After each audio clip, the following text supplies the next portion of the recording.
Well, yeah, certainly. I mean, it was our fault. We made a mistake. Spotter said it was clear. I wasn't clear, and, I didn't want to tear my car up, tear his car up either. I respect everybody, and I demand respect. And, I apologized to the guy when he came over the car, explained to him what happened, and then he took it to another level when he started calling me an idiot and whatever else. And I don't appreciate that. I'm not going to take it. I told him how I feel. I called him out. He didn't show. And so, I'm good with it if he's good with it, but I'm not going to be disrespected by no means. Yeah, I guess I had a dinner date at Applebee's last night that I didn't find out about till it was too late. It's a shame. Love their riblets and boneless wings, but... All right, folks, welcome back to Meet Me at Applebee's, your severely travel-delayed racing podcast. I am Brien. Yep, I'm Brien with, as always, with Rob and Ashley. Folks, how we doing this week? Oh. I'm doing great, personally, but I'm still alive. Yeah, we all had long weekends at the racetrack, that's for sure. Yeah. Last week. We're already upon a new weekend, so last weekend I guess we had long weekends, but yeah, we've all had our issues getting home. I was home in New York for my birthday. Rob's on the road doing his tour stuff, so that is why this show is out so late this week. But we're not gonna recap the race too much because we're already talking about fucking Vegas. But we did all go to races this weekend. So who wants to start with their race recap? Well, I think a good way to go through this is just go day by day here, and we can all kind of cycle through. So, Did anybody go anywhere on Friday? I know, Brien, you were out in upstate New York trying to hit up Super Dirt Week, but it got rained out, didn't it? Yeah, no, that wasn't until Saturday. We can, right? So yeah. And Truelove, you were like at a Greyhound station, right? I didn't travel till Saturday morning, so I was at home. Well, I guess I'm up. Well, Friday night, I went to the Thompson World Series at Thompson International Speedway, about 20 minutes south of my house. I love that track. By the way, got some great news over the weekend that they are returning for 2024 with an expanded schedule. A lot of people were, and this happens every fucking year because the track is it's run on a lease, I believe, by the American Canadian Tour guys. And every year it's like they're closing this down. This is the last year. This is the last time you're going to get to go. And fortunately, that wasn't the case. And they announced that they are returning next year with a even more full schedule, a much greater or an expanded weekly racing program, which is fucking sweet. And then the Monaco Tri-Track Series, which is probably my favorite modified racing series in New England. And there's a few of them, but that's definitely my favorite one. They are going to be hitting the icebreaker next April. So glad to see that place back. Again, a lot of racetracks are closing. There's a lot more of them closing than opening. And it's good to see one, especially as old and legendary as Thompson, because this is one of the oldest ovals in the U.S. It's kind of crazy. Yeah. But it's one more year at least. And I got to say, like, that the show on Friday night was fucking awesome. Met up with my good buddy Chris Davis. He brought his fiance out, so it was nice to meet her. We had a couple beers and watched some racing. As I was sitting at work on Friday afternoon, I was like, there's no fucking way they're going racing. It was another weekend, because I was bitching about in the show last week, if you remember, that rain was just looming heavy in the forecast. Saturday was projected to be a complete wash. Friday had turned into what looked like a complete wash. And then Sunday was like maybe the only day it might happen. But and as I was sitting at my desk at work looking out the window at like 2 o'clock, it was pissing rain. I was like, there's no fucking way. And then I look on the internet, and then the Modified Racing Series, which is a great fucking name for a racing series, I guess. Race car series.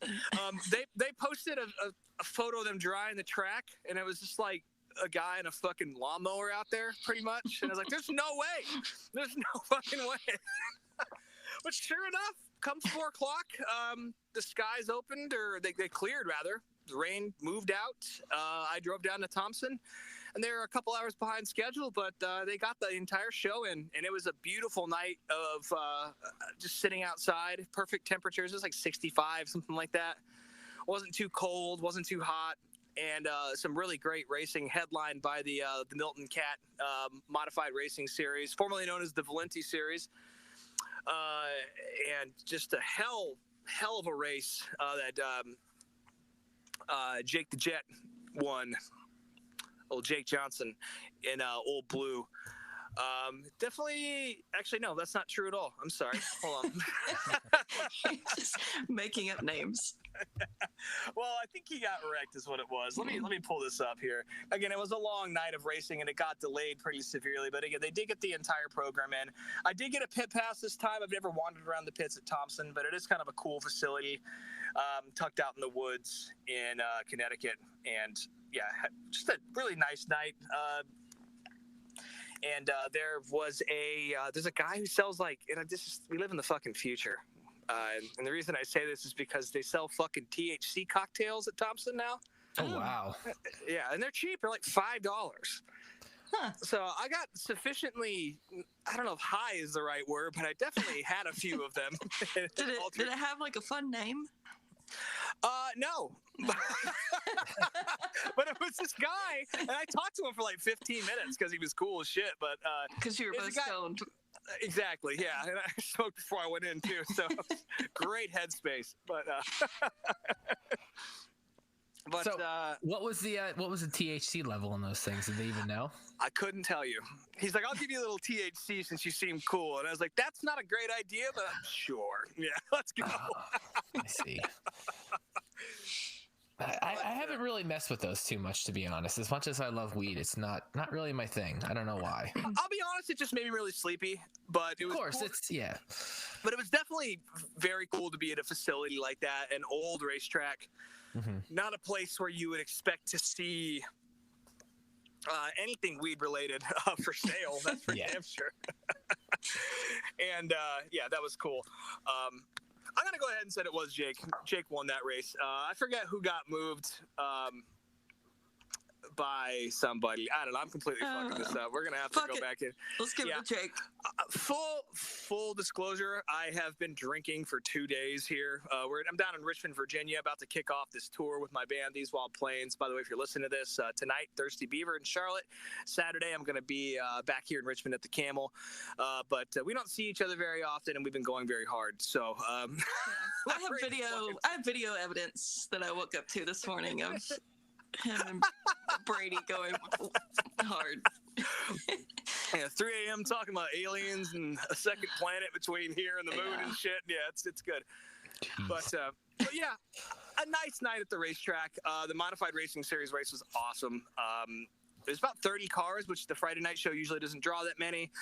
And I hate myself for not remembering who won that. It's embarrassing, but whatever. Who gives a shit? I'm drinking a hot Budweiser in my band van right now, so that's as good as it gets, folks. But yeah, a great night of racing. I watched the late model series and some shit from the backstretch grandstands and the pits. Took some photos of the vintage modifieds, which they look a lot better when they're sitting still than when they're holding up a show. And I gotta feel bad for those guys though, because they got delayed all the way to fucking the end of the night. So they didn't make it on track till like 11 o'clock. So they're just out there putting on a museum show for nobody. But yeah, very, very good time. Again, it's always fun to go out to a racetrack with some friends and chill. And then I made it back to my house relatively early. I left before the vintage show started, and then went to sleep and woke up. And by the time I woke up, they had pretty much already scrapped Saturday. So I did nothing racing related on Saturday. So I know Brien and Truelove did though, or at least Brien did anyway. Yeah, we'll throw. But actually, she definitely did some stuff. We'll throw it to her first because she's gonna have way more to talk about on Sunday. No, not really. I will talk about my Saturday. Yeah, when did you hop on the Greyhound? Because remember you saying you had quite a ride to get out there. Yeah, I hopped on the Greyhound at like 8 a.m. And the driver I had, she just had massive road rage, like just honking that horn at everything that moved, hurling obscenities at people. Like I don't know how I made it to Charlotte alive, but I did. Did you get there early? I got there. No, she was still late, even through all her road rage. In spite of all the danger. Yeah, in spite of all her rage, we were still late. I got there like 1 and took an Uber straight to Jay's house because Jay was letting me crash on his couch. But he was already at the track doing media stuff because he has a real Right, job. And He's then not just an old Darf anymore. He's a he's a professional. professional. Yeah. Then I took Uber straight to the track from there. Walked in. I think I got there right before the Xfinity race was starting, and met up with my friend Jeremy. And the whole reason that I decided to go to the Xfinity race that day was, one, to see Jordan Taylor, because I like him, and two, was to see Boris Said. And Boris Said didn't even make the fucking race. Not even close. No. And I didn't find that out till like 3 laps in, because I was sitting there like looking for that Hendrick 17. I was like, where the fuck is this car at? You had your Boris Said like afro wig on.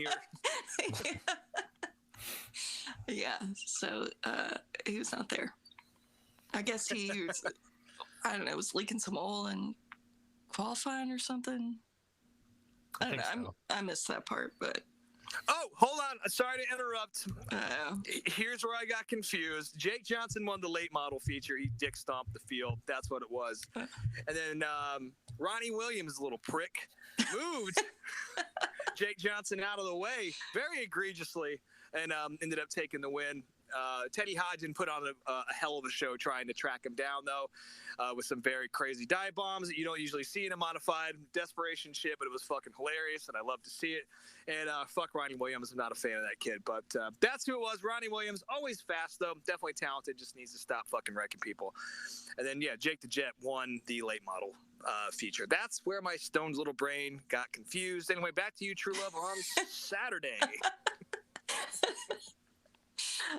Yeah, I don't have many notes for the Xfinity race because I was drinking a lot of Coors Banquets during that time. Because eventually Jay came out and got into the grandstands and we all were drinking beverages. But the only notes I have are Jeb Burton is an idiot. And that's certified. I don't know if y'all watched the race, but I did, yeah. Like I said, it was rained out, so I had nothing else going on. I was like, well, I was planning on being out watching fucking 13 hours of fucking street stocks. But I listened to it, but that's it. Yeah. I saw Jeb Burton treat it like a street stock, though. That's for goddamn sure. Per usual. And then that 3-wide finish at the end with Hemrick trying to make the playoffs was pretty cool. That was cool, yeah. Even though he didn't make it. I feel like the Xfinity cars always put on a pretty good show in the Roval. Despite all the shit I've talked about it, it's never not fun, at least in the Xfinity series anyway. Yeah, I mean, it was a good race. I was just kind of more preoccupied with drinking beers and yeah. So, Brien, I forget how your weekend went. You weren't in Oswego on Saturday? Was that Saturday or Sunday? No, I was. So, rain plagued the weekend, all weekend in New York, like it has most of the year. And, boy, did it! Yeah. I guess against my better judgment, I decided to go up there because basically they were trying to run 4 features on Saturday. Now, Saturday was already announced like an 80% chance of rain, so they knew that there was 0 chance of getting it done Sunday. There was like a 5-6 hour window of no rain that they were going to try to get as much in as they could. And basically they knew that if it didn't happen Saturday, it was going to get pushed till Monday. So let's try to get as much in Saturday. Yeah. But I get to the track now. I'll say this at the very least. It was a nice little, slow drive through the country, and I stopped at some garage sales and stuff and found some shit, which was good. At least made the trip financially worth it. I do love how the garage sale is an integral part of going to a dirt race. It seems to just be something that happens. At least at my experience at Eldora was very similar. It was a lot of like, well, we got a few hours. Let's go shop at these people's houses. Yeah, anytime I can time that out, I try to do that. But so I get to the track, and it had just stopped raining around 3 o'clock when I got there. So I walked around the pits for a while and just kind of looked at cars and shit. And Kenny Tremont's team was supposed to be running, but they didn't end up making it due to sponsor conflicts or something. So his team wasn't there. I ended up just sitting in my car for a while and listening to the Xfinity race while I was waiting for the track to dry. They did all the consies, of course, and Literally, they made it all the way to the LCQ, right? Yeah, it was literally the 200. They were gonna do the 200 first because at the very least, if they got that in, that was the most important race. But cars were on pit row and it started raining. So that was it. They called it within a half hour of that, and because the race was getting run Monday, which was my birthday, I was like, fuck, I didn't feel like making the 3-hour drive there and back again to sit through the races, even though I wanted to. I did end up watching a bit of the race on Monday, and Matt Williamson won both of them all fucking day, dude. It was so long still. Yeah, it was so I couldn't have done that. If they had done it Sunday, I could have come back, but Monday I couldn't have done it. I mean, the track was in horrible shape on Saturday. Just cars, getting rutted and getting flats a bunch, few flipped. As always, it seemed like the groove was down to asphalt. Yeah, well, in some places, which it does, it happens. It was dirt on top of an asphalt track, so it is what it is. But it was in good shape on Monday, but I still, I don't love the fact that they are doing the biggest modified race of the year, a dirt modified race on a asphalt track covered in dirt. It's just weird. Like it's sad for that racing series and the history of that area. There was supposed to be a track built after Syracuse got closed down. That never happened. Right. In saying that, Oswego is a great facility. It was my first time ever going there, and my friend Stacy ended up showing up, and she actually her parents used to own the track. They sold it 3-4 years ago, I want to say. But she still does some work there, and her dad still works there. But for Super Dirt Week, all the regular Oswego crew is gone, aside from like concessions employees and stuff. But all the track crew, everybody, it's all Super Dirt people. So she didn't have to work. She'd actually never gone to a dirt race ever. Like, she grew up obviously going to all the IMSA races and asphalt stuff. She was just, their family was never a dirt family. So she'd never even been to one of these races before. So she got to hang out for a little bit and see that. Track itself was really cool. It's a really historic asphalt track from up there. I was right by the start finish line, and you are very close to the track on that grandstands. Like, there's like no walkway. You are basically almost on the fence. So that's very old school, like state fair style racetrack. Yeah, for sure. But it was, I don't regret making the trip. I mean, it's always cool to go and try to see racing. And, like I said, I got to hang out with a friend and got some shit. So it was fine. I ended up watching a little bit of it on Monday with my old buddy, Ken. He's another dirt fan from that area. But yeah, that was it for my trip to Oswego. That's cool. Yeah, I watched all the features on Monday, and it literally filled my entire workday. So, lots of wrecks, red flags, fog, all kinds of shit. So, my last real trip note, I will say I stopped at my favorite and only racing collectible shop left in New York, I would say, 07 Racing Collectibles outside of Binghamton. Saw Tom. Every time I go in there and see him, he's friendlier and talks more, and got a great deal on some stuff. If you're anywhere near Binghamton, New York, stop by this shop. They have a great selection of die casts, new shirt. They have old shit in the corner always. It's a great shop. Check it out. Awesome. He won't hug you the first time, but maybe after a couple visits, you'll get a nice little squeeze when you go in there. So if you're feeling lonely, I bet I could get a squeeze the first visit. Yes. Sure you could. Oh, mercy. Tom. So Sunday, again, Brien, you sat at home. Well, no, I did end up, I was traveling back I stayed in Utica and I went to Albany. I didn't watch much of the race. I went to a car show with my dad. I did end up What car show was it? Just some local car show, like classic car shit. But I did go and catch the end of the race at my friend and listener Marissa's house. Hi, Marissa. I know you're going to be listening to this. So they pacified me and watched the last 20 laps of the race with me, and that was whatever. But yeah, Ashley, you were there, so you can talk about it. Oh boy, was I there. So I haven't seen a second of this race, so this is all the first I'm hearing of any of it. So well, you won't hear about much, but oh no. as a continuation of Saturday evening, I went. There's a annual motorcycle and car show in Charlotte called the Congregation Show. Yep, that's right. And every year, I don't get to go because it happens during the same time as the Xfinity race, but I always go to the after party, which is at the Tipsy Burro. So I went there. I was like, oh, I'll go have a couple beers. There's no such thing as that. I was like, I'll see how I see. I ran into some people I know through Instagram, so I got to meet them for the first time.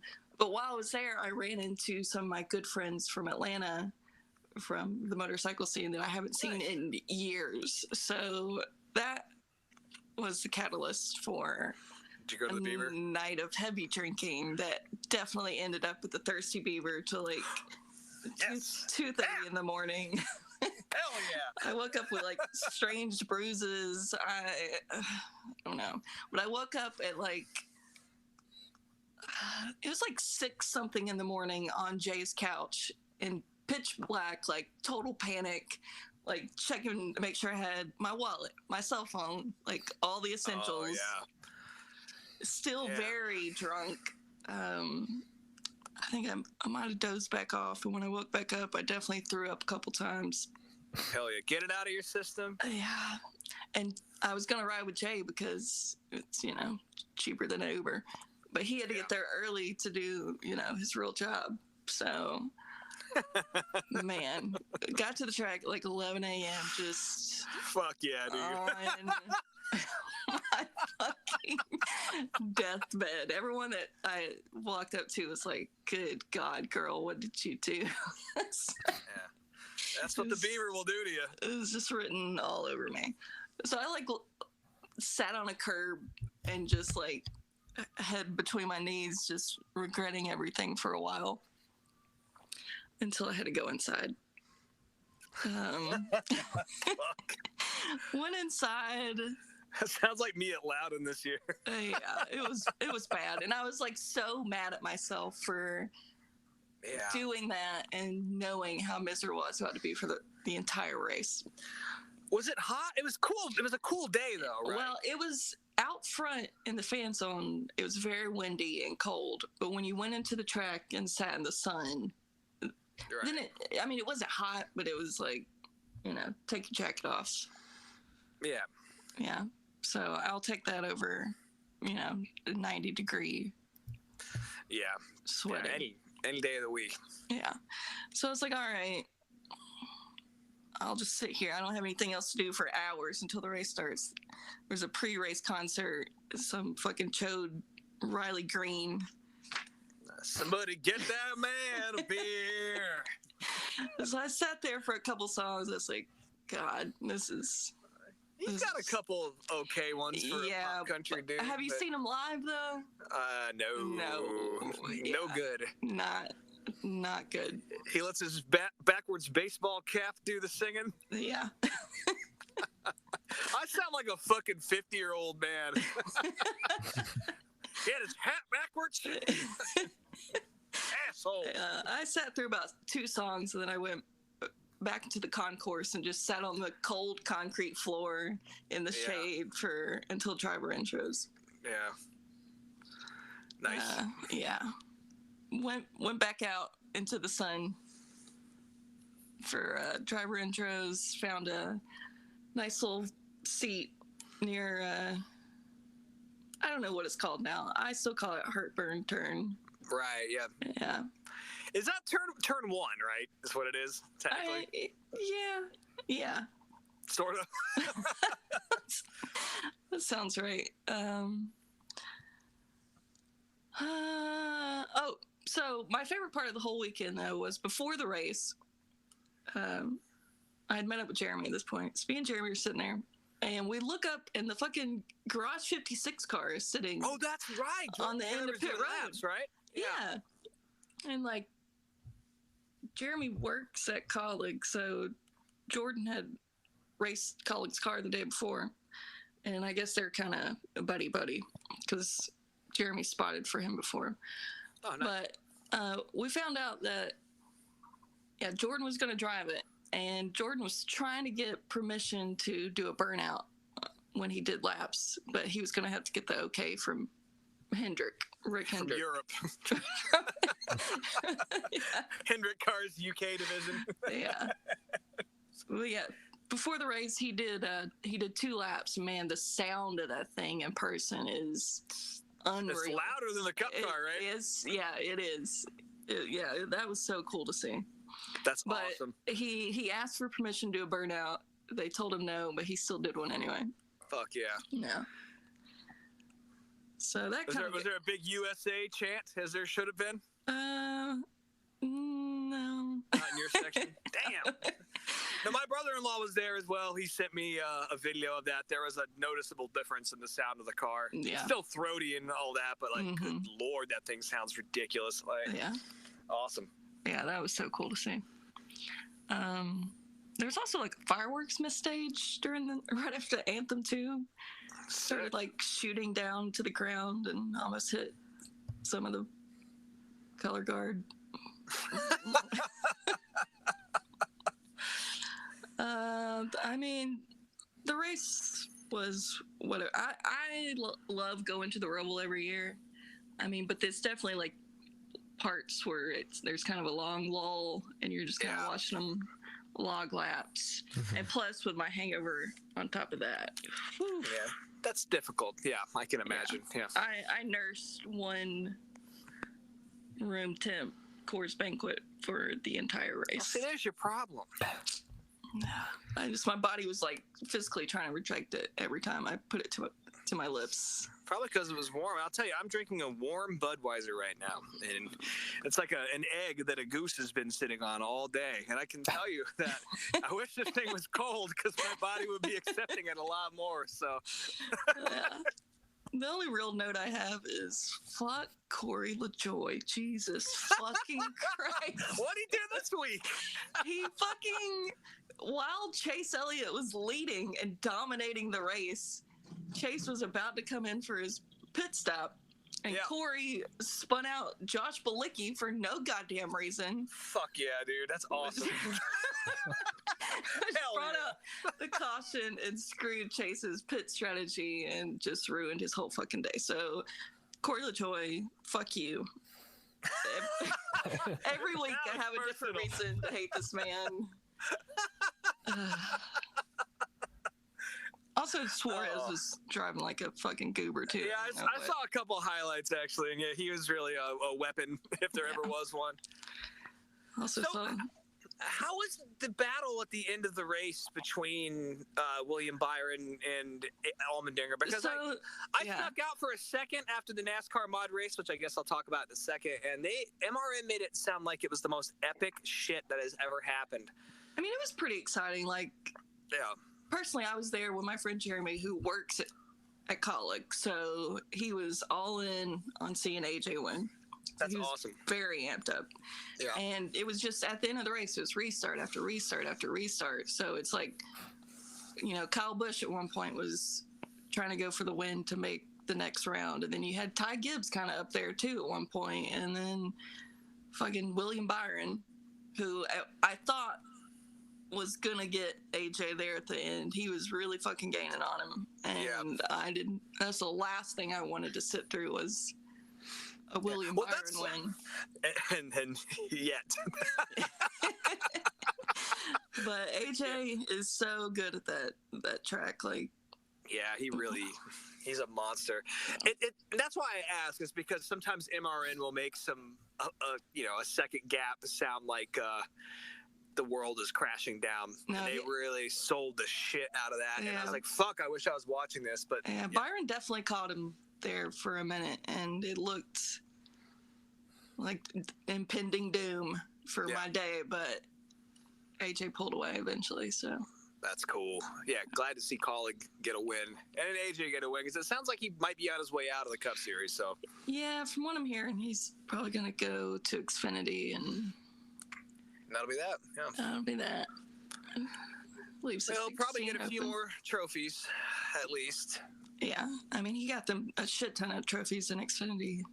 Yeah, last year. So yeah, I've always liked AJ Allmendinger.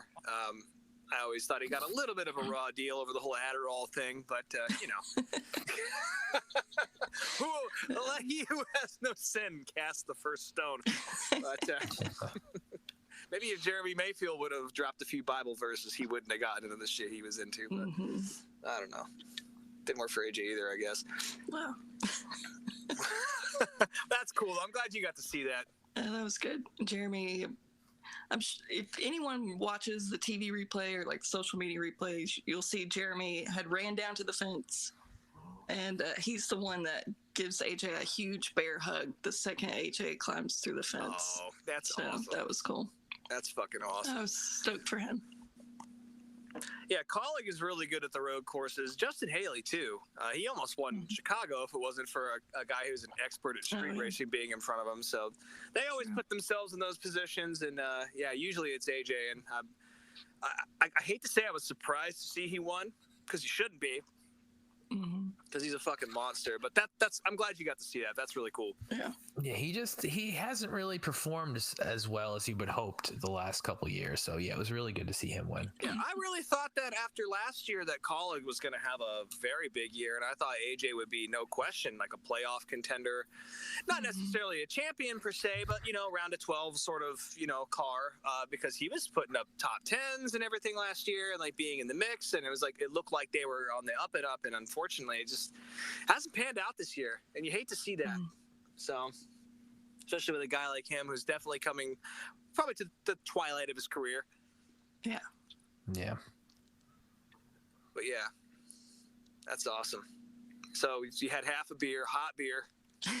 I nursed that. Yeah. Hot beer, yeah. It was a bad day. A bad day to be me. Well, I went back to Thompson for the day 2 and 3 of the, I was going to call it the icebreaker. That's not at all what it is. The World Series, the other major event that happens. Again, Saturday got rained out. And so, God bless the American Canadian Tour. They decided just to run the entire program on Sunday. And by the way, you can't have any noise at the racetrack before noon at Thompson. So they started like practice for 10 divisions worth of racing at noon. And thank God the NASCAR modifieds have a pretty hard start time of 4 p.m. because of the Flow Racing broadcast. So they actually ended up running that program first, which was great. I got more weed drinks. I got really high. I fell asleep in my little lawn chair. Didn't learn the first time. Because the cool thing about Thompson is, and there's a lot of grandstands. They're very uncomfortable. They're very old.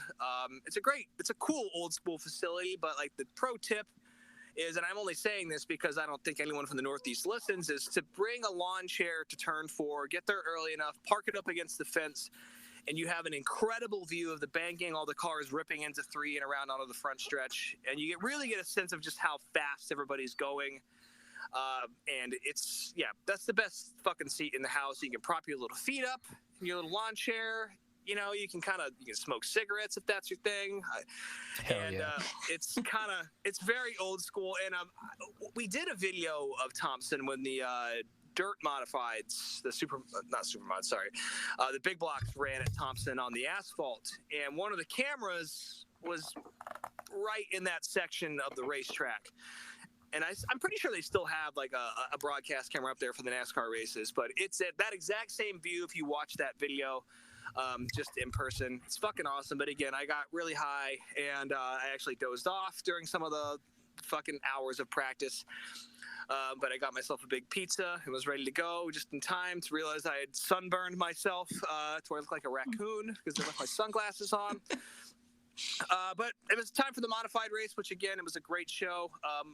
I think the show of the weekend was still the Friday night mod feature.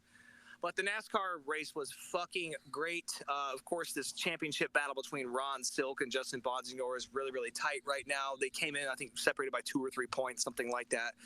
And it looked as though Ron Silk was going to completely blow it. His car was dog shit for like the first half of the race. He dropped like a rock. Austin Beers was on the pole, so I was very fucking excited about that. And he led a few laps, and then eventually he fell back a little bit. Justin Bonsignor kind of cycled his way up there. And about halfway, Ron Silk got some shit together on a pit stop, and he started clawing his way back through the field, and then we had a race again. Just fucking awesome watching these guys go for the lead and the championship at the same time, setting themselves up to Martinsville to be an insane battle for the championship. It's very reminiscent of a lot of other races that have happened at Thompson at that time, because that used to be the season finale for the Modified Tour, but now they have Martinsville after, so it wasn't. But unfortunately, Justin Bonsignor had some sort of transmission issue within the closing laps and dropped back to like 15th. So his hopes are just about shattered. We'll see what happens at Martinsville, but Ron Silk maximized and got the win.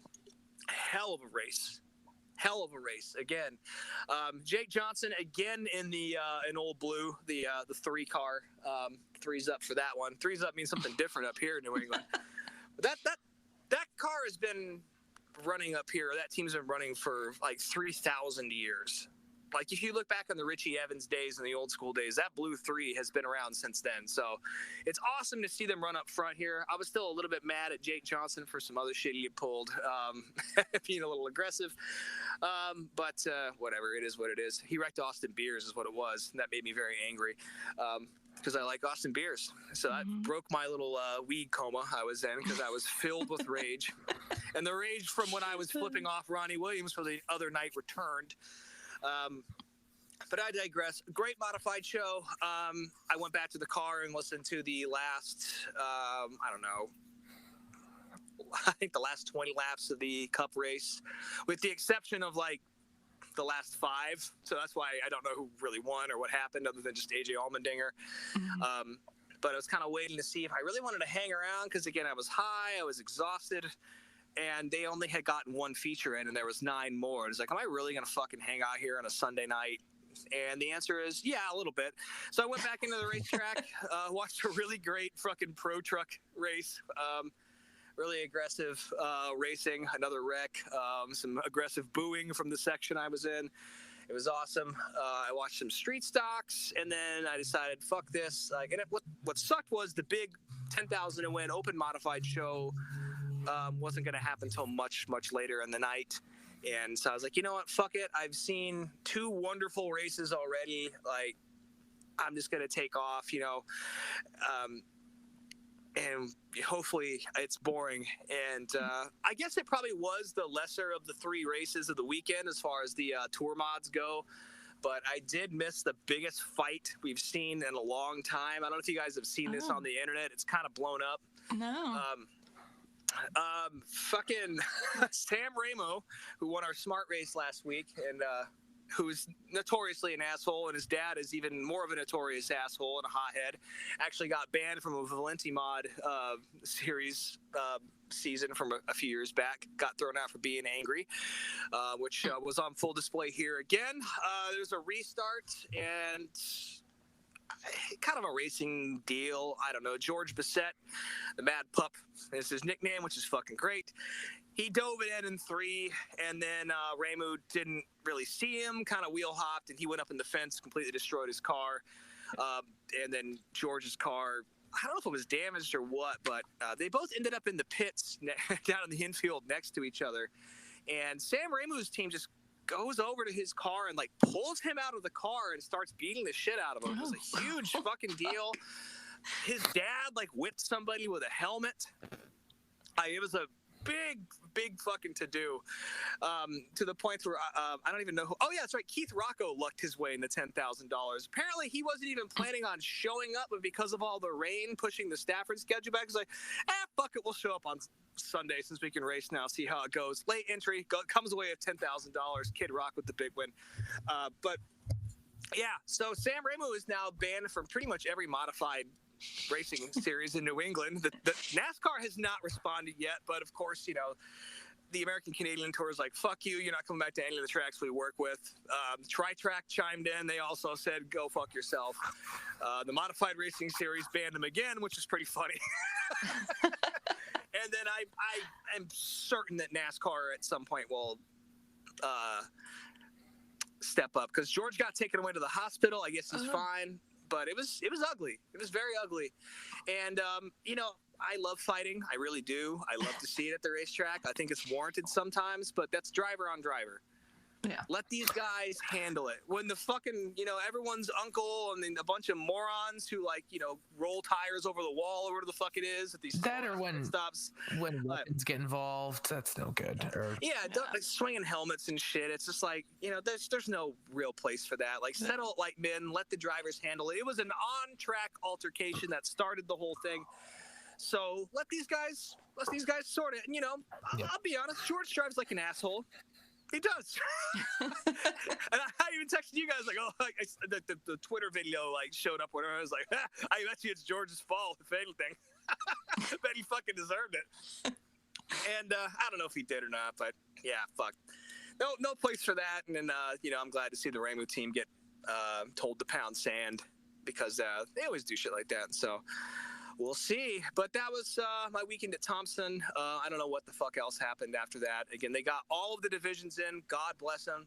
I guess the poor street stock guys, they had a 40-lap feature, and they were pegged dead last on the lineup, and they sat in staging because of the fight and because of all the other shit for an hour and a half or something like that. Imagine being strapped into a Ford Tempo for fucking 3 hours. But yeah, all in all, a great weekend at Thompson. And again, the icing on the cake is that they're coming back in 2024. I'm certain it'll be on the NASCAR Modified Tour schedule. That's all but confirmed. And just, more racing at Thompson is a good thing. And if you ever get a chance to go there, please do. It hasn't changed since the 1980s, for better or worse. And you can get high there now. So that's kind of tight. So that was my weekend at Thompson.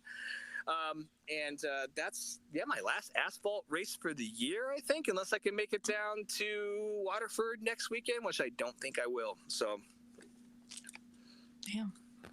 Well, what about Charlotte? That's dirt. Oh, that's dirt. Oh yeah, that's dirt. Which I'm definitely going to that. I will definitely be there Friday and Saturday night for the World Finals. They're running it in a way where the big blocks, 410s, and the dirt late models run every single night, which is kind of fucking sick. No heats, I guess there are some heats, but no hot laps or qualifying, which is kind of a bummer for me because I like watching that. It's just all racing for Thursday, Friday, and Saturday. So straight into the action, and I'm looking forward to seeing a lot of good buddies there and having a good time in Charlotte in a couple weeks. So cool. Well, do we have any DARFs then to talk about, or were we all just too busy to really pay attention? Just me. It was me. I was going to say me, but yeah.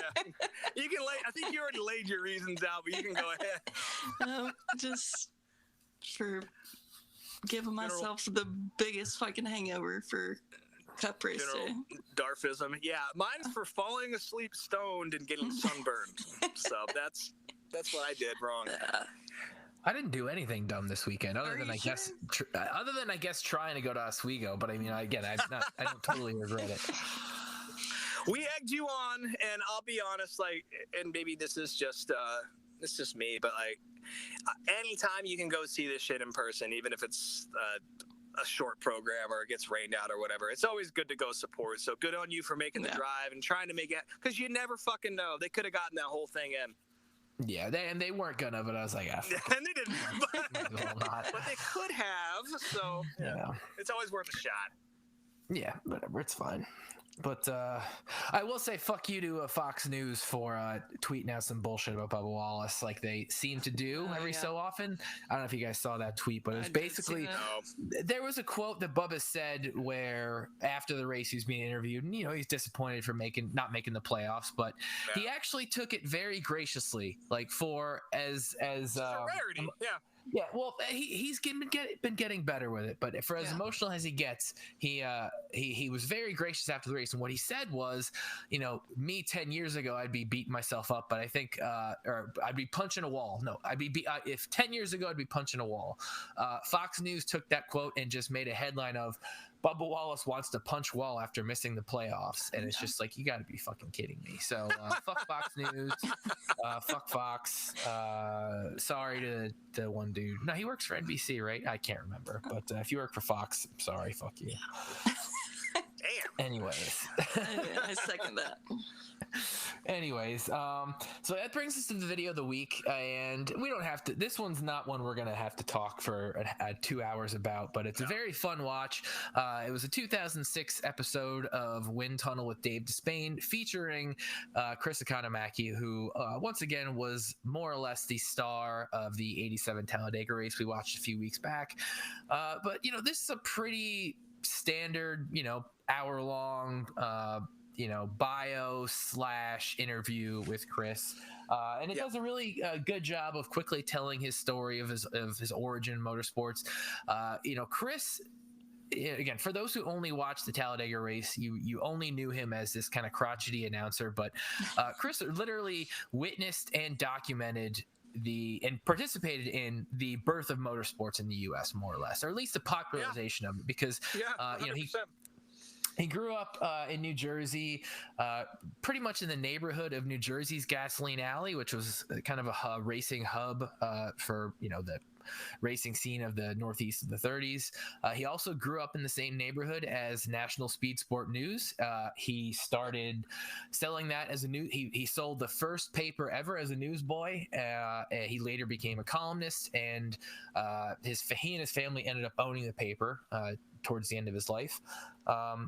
But yeah, Chris was there at the beginning. He worked as a promoter at tracks. He worked at not just at tracks, but at fairgrounds, which he gets into later on in the show. Basically, he's more or less a carnival barker. He talked about how back in those days, fairgrounds were a very important aspect of both auto racing and of agriculture. They actually brought a huge amount of money in for these agricultural fairs, the county fairs, the state fairs, all throughout the country, and racing was a huge part of that. Chris's part was the guy who took the money. Like, everybody paid to get into the fair, but Chris is the one who made them pay to get into the grandstands, which, again, he really had to do a great job, and that's how they ended the show, I believe, with him giving an example of what he used to do, which I'm getting way ahead of myself here, but that really just gives you a scope of where Chris was in motorsports history. Anybody have anything to add real quick before I move on? Just give myself a breath here. Sorry, I had a bandmate looking to the window here making faces at me, so I got... Oh, okay. Was it Brady? Go fuck himself. Yeah. No, I like Ben. Nick came by and, gave me the finger a few minutes ago, and they've been coming out to check on me, make sure I'm not dying like a hot dog in the car. Yeah, I love this video, and again, it's not the most exciting one. It's a great little documentary, and it's a great introduction to Chris Economaki. But I love Wind Tunnel. It was always such a great show on the Speed Channel. I miss the Speed Channel in general. Yeah. And I miss Dave Despain being in media. And I think I said this last week, and really my thoughts on it haven't changed a whole lot, because I had actually seen this video before. And yeah, just voices like Chris Economaki and Dave Despain, you don't really see that too much anymore. Someone who is so deeply involved for so long to where they're able to, again, like a couple weeks ago, we were talking about the comedic bits he was doing and how goofball it was. And if Michael Waltrip was doing, we'd all be fucking trying to burn the Fox headquarters down, But when Chris Economaki is frying an egg on Cale Yarborough's floor, you pay attention because he commands so much respect, but the knowledge and the time he's put into it. And it's just, yeah. I think probably one of the most concise points about who Chris was in motorsports was that Chris loved racing, and he really did. Yeah. What he tried to do as an announcer, track promoter, as a columnist, every involvement of motorsport was to capture the magic that he saw and try to spark that same magic in people who are just checking the sport out, or those who've been around for a long time. I think Chris was both someone who, if you were like us, a real diehard fan, he'd always have something to tell you, but if you were a newbie, he'd always have a way to bring you in. And he could tell you the same damn thing too. He could tell somebody new and give them that understanding in such a simple way. And I think, you're right. A lot of that has to do with just the love he had for it. So, let me go through real quick though, because there were a couple things that I did want to point out. There was one quote that he said about being prepared for races. He was always prepared. I don't waste any time getting ready. I'm always ready, which was true. He was always at every single. He was at every race, every important race in the United States. Probably up until the 90s. I got to imagine he was always there. Up until he couldn't anymore, he was there. Yeah. There were a couple points that he made that were. I don't want to say controversial, but definitely interesting to hear through 2023 lenses. And the first was they brought up at this point, this is after Dale Earnhardt's death, 2006. At this point, soft walls and safer barriers and all those things and all these different safety aspects were becoming a big part of sports and being promoted as such. Like after, Earnhardt's death and all the other deaths, NASCAR really wanted to promote how safe the sport was becoming, and Chris kind of objected to that because he always thought that part of the allure of motorsports was the danger, which isn't wrong, but at the same time, nobody wants to see anybody get hurt. And Chris wasn't against all these changes. He just wasn't into the promotion of such. Which I can understand. It wasn't all sunshine. I think the most famous clip of him is after Neil Bonnet died. And we've mentioned that on the show before, at least for NASCAR fans anyway, when he opens up the Daytona 500 broadcasting. It was supposed to be a great week of racing. It wasn't, or something like that, It's so matter of fact, and it carries so much weight, and it's so straightforward. Like, I don't know if you'd hear that out of modern broadcast, especially NASCAR. Like, I don't know if you'd hear that. Yeah. A voice of such honesty and, stark. Like, and again, coming from a guy who loves the sport so much and has been around came out of the meat grinder era, which he certainly did. He saw a lot of people die. Yeah, and for sure. That's why that clip always carries so much weight for me, and I always bring it up as like the prime example of him as a journalist. It was his ability to be so fucking honest.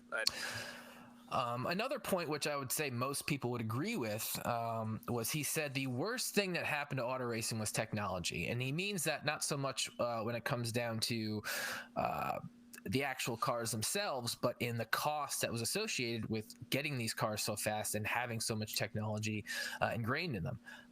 He says motorsports more or less becomes a charity case at that point because you can't race at these levels with these vehicles without having sponsorship.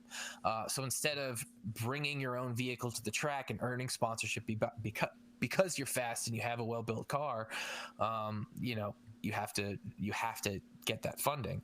And another point that he made, which again is kind of evergreen, and we posted the clip on our Instagram, but he talks about how midget racing, which was really probably the most popular form of motorsport up until the 50s in the U.S. 100%. When the cars became almost standardized, and I'm kind of paraphrasing now, but there's a manufacturer that instead of everybody home building their own vehicles, there was one manufacturer that built the same vehicle, and it was, again, so fast and so adjustable and all this, but cars couldn't pass. They all looked the same. People got bored with it, and not quite overnight, but within a couple years, everybody switched over to NASCAR as far as being the most, not NASCAR, but stock car racing, I should say. Right. That became the most popular form of motorsport. And again, these points about sounds kind of familiar to today, and sure does.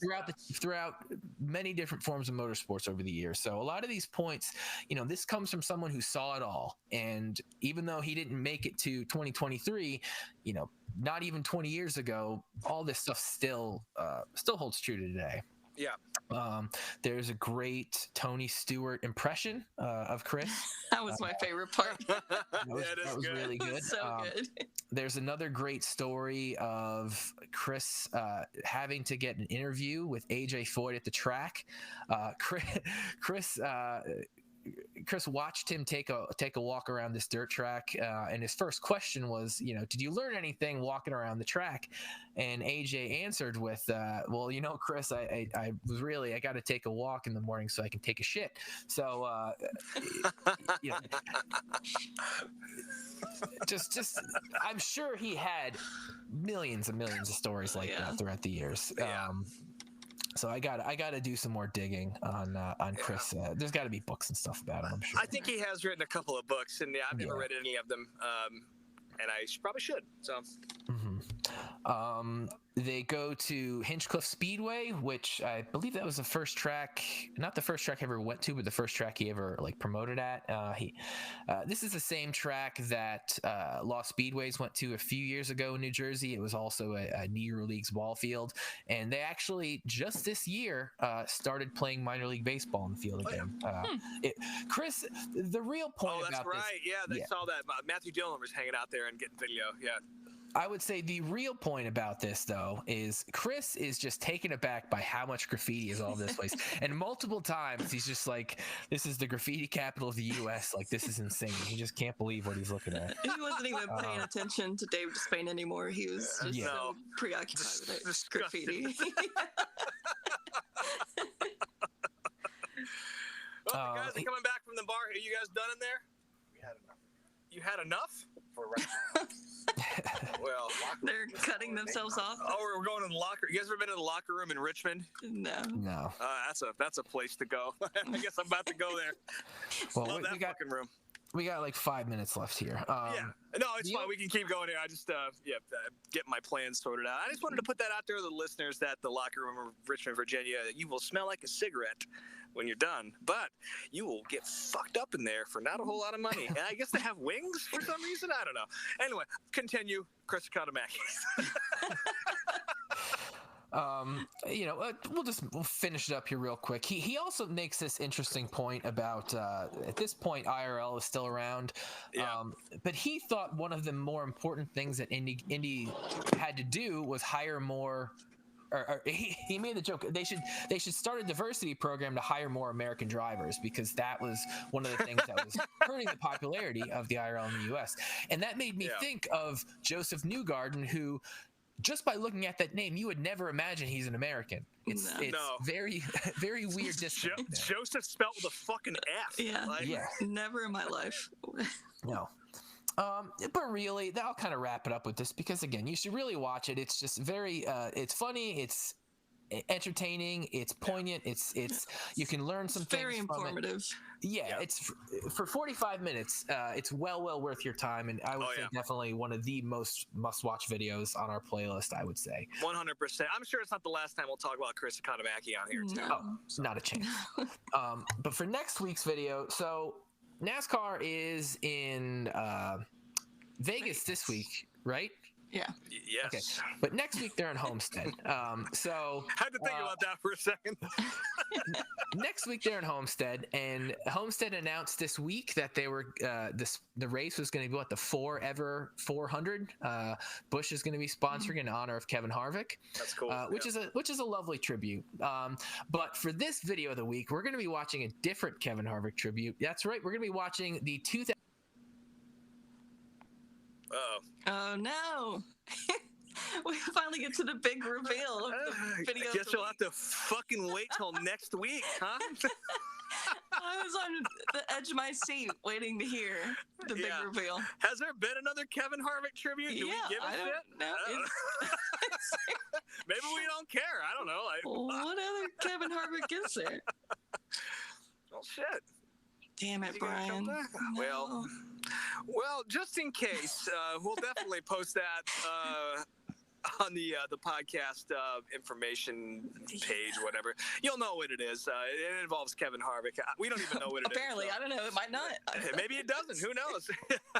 But Jesus. So, are you coming to Thirsty Beaver tonight, Truelove? Are you gonna come to Charlotte and hang out with us? You had enough? Yeah. I did too much damage at the Thirsty Beaver last weekend. I'm sorry. Yeah, it's all right. Well, I'm certain that you'll get videos from Brady and I tomorrow night about that. I'm sure I will. I can't wait for his rude incredibly insensitive videos. And full of insults. Yeah. Just mean. Yeah. But that Brien was talking. He's gone now. You can find him on the internet at Speedway Screens on Instagram, Speedway TSJ on Etsy. Again, he sells cool shit. And Truelove, you want to talk about who you are? I'm still Snake Mountain Truelove. Still Snake Mountain Truelove. Always, once and forever, or always, or some shit. And I'm Rob Moats, _unofficial. I'm on my way to get shit-faced at the Locker Room here in Richmond. So if you're listening to this in the past, you can find me there. I will be at the Thirsty Beaver Saloon tonight in Charlotte, North Carolina. Come out. Brady Heck's going to be opening. He's a real asshole, as we've discussed. But he's a great singer, and he's playing bass in our band, too, so we can't get away from him. That's going to be fun. And then we'll be at the Camel in Richmond on Saturday night with Wilson Springs Hotel. That's going to be a good show as well. So, and like I said, I'll be at the World Finals in a couple weeks, first weekend of November. That'll be probably my last trip to the racetrack this year. I don't think you have anything else coming up, Truelove, right? Oh, you're going to Martinsville. I'm going to Martinsville, and depending on my money, I want to come to the dirt final, so we'll see. Well, we'll have a good time no matter what, somehow. So, because you'll make it to the Beaver. I know you will. I trust you. Yeah. But thanks for tuning in. Feel bad for Brien, but we can do your plugs, buddy. So it is what it is. Sorry, Brien. But we'll see you next week, and we'll talk about Kevin Harvick, I guess. So maybe. All right. Have a good night. I'll see you later. Bye.